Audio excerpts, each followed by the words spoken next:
हम आपको ले चलेंगे दुनिया के 10 सबसे ठंडे देश की यात्रा पर। यहाँ पर आपको बर्फीले पहाड़, जमती झीलें और ऐसे नज़ारे देखने को मिलेंगे जो आपकी सांसें रोक देंगे। तो आइए शुरू करते हैं इस रोमांचक यात्रा की शुरुआत, जहाँ पर ठंड अपने चरम पर है।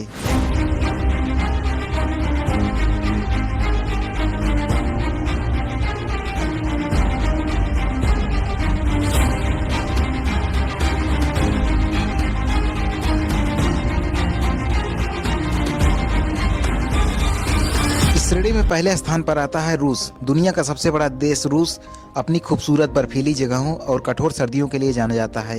यह साइबेरिया क्षेत्र इतना ठंडा है कि तापमान 70 डिग्री सेल्सियस तक पहुंच जाता है। याकुत्स्क शहर को दुनिया का सबसे ठंडा शहर माना जाता है। सर्दियों में यहाँ की नदियाँ और झीलें पूरी तरीके से जम जाती हैं।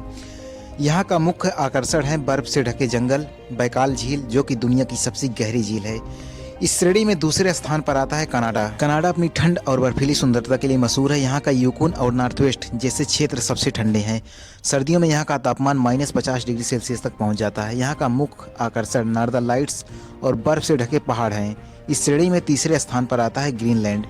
ग्रीनलैंड, जो कि डेनमार्क का हिस्सा है, 80% बर्फ से ढका हुआ यहाँ का तापमान -40 डिग्री सेल्सियस तक चला जाता है। यह दुनिया का सबसे बड़ा द्वीप है और यहाँ का ग्लेशियर और बर्फ से ढकी चोटियाँ बेहद आकर्षण है। यहाँ का मुख्य आकर्षण केंद्र आर्कटिक की खूबसूरती और बर्फ में बनी गुफाएं हैं। इस श्रेणी में चौथा स्थान है आइसलैंड का। नाम से ही पता चलता है कि यह ठंडा देश होगा। आइसलैंड में बर्फीले मैदान, गर्म झरने एक साथ पाए जाते हैं। यहाँ का तापमान सर्दियों में -10 डिग्री सेल्सियस लेकर -30 डिग्री सेल्सियस तक रहता है। यहाँ का मुख्य आकर्षण ब्लू लैगून और ग्लेशियर में हेरिंग और गीजर हैं। इस श्रेणी में पांचवें स्थान पर आता है नॉर्वे। नॉर्वे को लैंड ऑफ द मिडनाइट सन भी कहा जाता है। सर्दियों में यहाँ का तापमान -25 डिग्री सेल्सियस से लेकर 30 डिग्री सेल्सियस तक पहुँच जाता है। आर्कटिक सर्कल में स्थित नॉर्वे बर्फीली पहाड़ियों में गहरे फिजोर्ड्स के लिए प्रसिद्ध है। यहाँ का मुख्य आकर्षण केंद्र नॉर्दर्न लाइट्स और टेम्पो शहर है। इस श्रेणी में छठवां स्थान है फिनलैंड का। फिनलैंड को land of the thousands lakes भी कहा जाता है। यहाँ की सर्दियाँ बेहद खूबसूरत